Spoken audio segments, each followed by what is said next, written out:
शरीर रूपी चाम की वैल्यू भी तब तक है जब तक इस चाम में स्वयं घनश्याम बैठा। अगर घनश्याम यानी ठाकुर जी आत्मा रूप में निकल गए तो शरीर की भी कोई ताकत नहीं है, शरीर की भी ताकत नहीं है। शरीर को भी घर में ज्यादा देर तक आदमी रखता नहीं है। मृत्यु के बाद घर वाले डरने लगते, ज्यादा देर ना रखो घर में। आप सोचो, जिससे घर की शोभा थी, जिस व्यक्ति से घर की शान थी, उसके जाने के बाद, मरने के बाद घर को गंगा जल से पवित्र किया जाता। इससे बड़ा आश्चर्य क्या हो सकता है दुनिया में। शरीर के जाने के बाद घर को पवित्र किया जा रहा है। ये वही आदमी है, वही 2 हाथ 2 पांव वाला आदमी है जो कल जिंदा था, कल उसकी शान थी घर में। आज कह रहे हैं कि भैया पूजा करा लो, पाठ कराओ, ताकि किसी प्रकार का कोई अपवित्रता ना रह जाए। कितनी गजब की बात है। क्यों? क्योंकि शरीर की कीमत, इस शरीर का नाम, इस शरीर की पहचान तब तक है जब तक इस शरीर में वो बैठा है आत्मा के रूप में। जब तक वो बैठा है तब तक जी हजूरी है, तब तक जय जयकार है शरीर की। उसके बाद सब खत्म, नाम खत्म, रुतबा खत्म, पहचान खत्म। शमशानों के घाटों पर जहां करोड़पति जलता है, वहीं एक भिखारी भी जलता है, वहीं जाकर के। तब तक है जब तक वो आत्मा परमात्मा। तुम ही तो मेरी आत्मा हो, तुम ही तो मेरी आत्मा हो, तुम ही तो मेरी आत्मा हो, तुम ही तो मेरी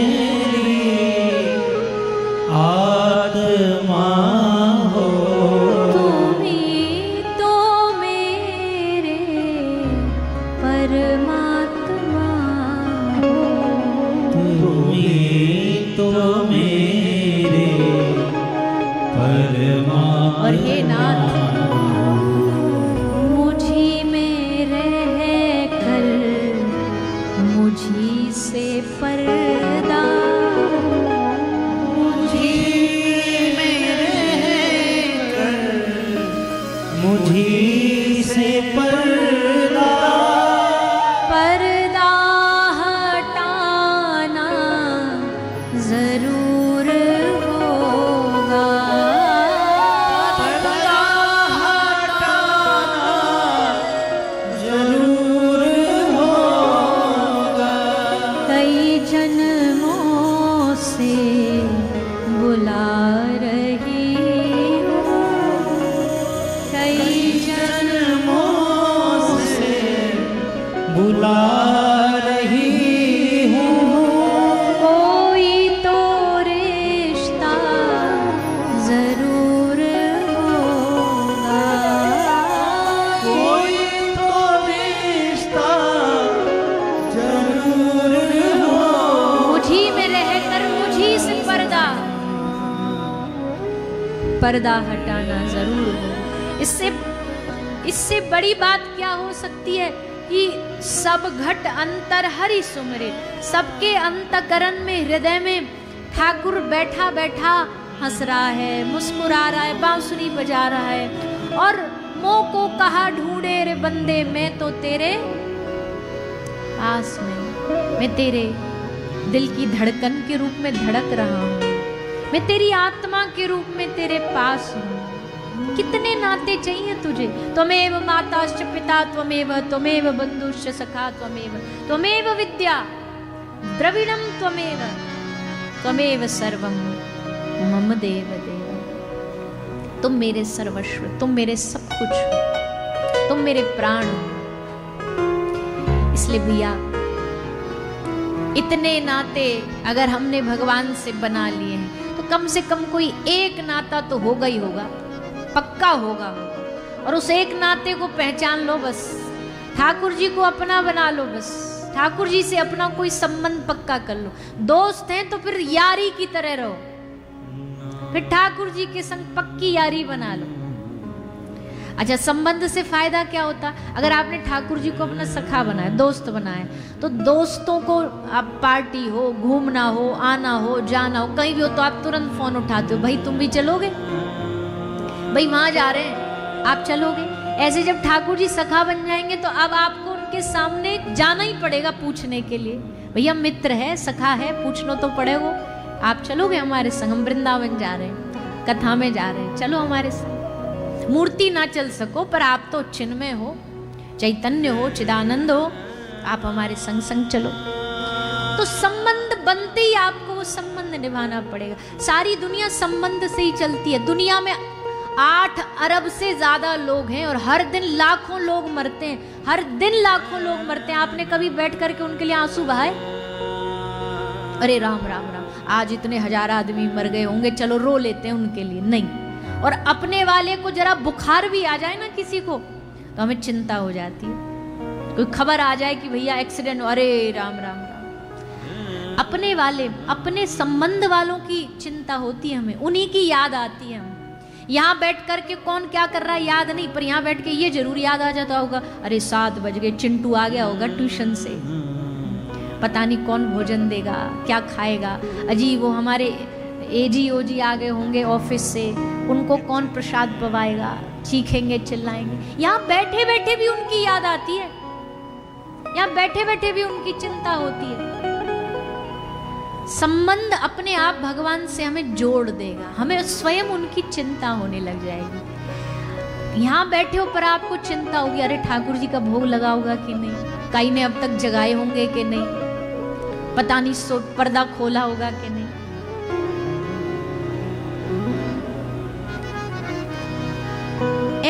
ऐसी भाव, ऐसी भक्ति काहे की? आपके घर में ठाकुर जी बैठे, आपको होश ही नहीं, आपको मतलब ही नहीं है क्या हो रहा, भोग लगा के नहीं लगा। कई लोग पिकनिक मनाने चले जाते, ठाकुर जी को बंद कमरा में छोड़ करके घूमने चले गए, ठाकुर जी बेचारे अकेले घर में मुंह लटकाए बैठे। खुद चले गए शादी ब्याह में मालपुआ खाने के लिए, ठाकुर जी के सामने रख गए चनौरी, लोग तुम ये खा लो। ये भाव भगवान को प्रिय नहीं होता। भगवान को प्रिय भाव क्या है? जब आप उनको अपनत्व मान करके आप उनसे लाड़ करो, आप उनसे प्रेम करो, आप उनसे व्यवहार करो। ठाकुर जी को कुछ नहीं चाहिए आपसे। ठाकुर जी कहते तू बस मुझे मूर्ति मत मान, तू मुझे विग्रह मत मान। मैं विग्रह तब तक था जब तक मैं दुकानदार के पास था, वो मूर्ति तब तक मूर्ति है, तब तक तो आप उनको बक्सा में भी पैक करके लाते हो ना, तो कोई उनमें प्राण नहीं माना जाता। दुकानदार आपको अगर देगा भी, वृंदावन आप गए, बोले लो भैया मूर्ति लेके जाओ, वहां से आप जब लाओगे तो बैग में पैक करके दे देगा। पर जिस दिन आप उनको अपने हृदय स्थान पर विराजमान करोगे, जिस दिन आप उनको अपने घर के सिंहासन पर विराजमान करोगे, अब आज से वो मूर्ति नहीं है। अब नहीं कर सकते आपकी कार्टून के डब्बा में पैक करके उनको कहीं भी भेज दो, अब प्राण आ गए। अब वो मूर्ति नहीं रही, अब वो साक्षात श्री विग्रह बन गया है। अब उस श्री विग्रह को वैसा ही प्रेम करो। ठाकुर जी की विग्रह ऐसे पलक झपकती झपकती निहारती होगी, देखा सामने से कोई आ रहा है, घर वाला, ठाकुर जी को लगा अच्छा आ गई हमारी याद, शायद हमसे पूछने आ रहा है कि जी ठीक हो, प्यास व्यास तो नहीं लगी। पर पता चले वो तो उठा बैग अपने ऑफिस निकल गया। ठाकुर जी बोला अच्छा कोई बात नहीं, इसको नहीं तो कम से कम दूसरा वाला आएगा, उससे याद आएगी। दूसरा वहां से नहीं, ठाकुर जी बोले चलो ये एक तो मिला भक्त इस घर में। पता चला वो अपनी गाड़ी की चाबी लेकर कहीं और निकल गए। बेचारे ठाकुर जी टुकर टुकर देखते रहते पूरे दिन भर, सुबह से सांझ हो जाती है, कोई एक बार आ जाए हमसे कुछ पूछ ले कि ठीक हो, कुछ चाहिए, कोई आवश्यकता। भैया यही भाव है। नहीं तो फिर ऐसे तो वो सर्वसामर्थ्य है, उसको ना पानी की आवश्यकता है ना भोजन की आवश्यकता है। पर कौन कहता है भगवान खाते नहीं बेर शबरी के जैसे, कौन कहता है भगवान सोते नहीं माँ यशोदा के जैसे सुलाते नहीं। कभी कभी अपने ठाकुर जी को लोरी सुनाया करो, उनको अपने सिंहासन पर बिठा के चरण दबाते दबाते लोरी सुनाते सुनाते सुलाओ। जगाना है तो बड़े भाव से कुछ गा के जगाओ। रोज नहीं भी कर सको पर कभी कभी तो ये भाव आए, कभी कभी तो आए कि आज भगवान को कुछ बढ़िया वाला पद सुना के गुड मॉर्निंग करेंगे। कौन कहता है भगवान नाचते नहीं,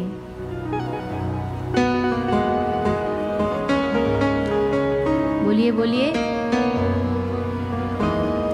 गोपियों की तरह तुम नचाते हो, ऐसे बोल के ही बोल देते हैं। कौन कहता है भगवान रोते नहीं, अरे वो परम ब्रह्म होगा, उसको मोह माया कैसी। उद्धव कह रहा अरे आप प्रभु परम ब्रह्म जिनके श्री ब्रह्मादि देव आमने सामने खड़े होकर के स्तुति वाचन करते हैं, और आप ब्रजवासियों की मोह में रो रहे हो। ठाकुर ने कहा रे बाबरे उद्धव, ये मोह नहीं है, ये प्रेम की मेरी रीति है। जो मुझे जैसे भजता है मैं उसे वैसे भजता हूं। ताम तथैव भजाम्य हम। ब्रजवासी ब्रज गोपी मुझे रो के पुकारते हैं, उनके अश्रुओं को देख करके उधो उधो मोहे ब्रज बिसरत नाही। मैं भी अपनी आंखों के आंसू को रोक नहीं पाता। और अगर मेरा रोना अगर तुझे रोकना है तो पहले गोपियों का रोना बंद करा के आ, तब जानू। गोपियों का रोना बंद करा के आ। उद्धव ने कहा लो अभी जाते चुटकियों में 2 मिनट का ज्ञान बांट के आएंगे और गोपियां परम ज्ञान को प्राप्त कर लेंगी, फिर रोना धोना बंद हो जाएगा। और तब उद्धव आए ब्रज में गोपियों को उनका रोना बंद कराने के लिए। पर भैया हुआ उल्टा, गोपियों का रोना तो बंद हुआ नहीं, पर प्रेम देख करके उद्धव की आंखों की नदियां बहने लग गई। उस प्रेम की उस नदी में, अश्रु की नदी में उद्धव गोता लगाने लग गए। उद्धव जी महाराज बावरे हो गए। उद्धव जी की बुद्धि काम करना बंद कर गई कि ये हो क्या रहा है इस ब्रज में। जहां देखो पागलों का समूह बैठा बैठा, एक समूह में गोपियां उधर बैठी बैठी चर्चा करी, अरे देखो देखो श्याम सुंदर आ गए, अरे देखो कितने सुंदर स्वरूप धारण करके। दूसरी बोली बावरी है का, श्याम सुंदर तो कब के छोड़ के मथुरा चले गए। एक गोपी कह रही अरे बावरी मेरे सपने में आए थे आज।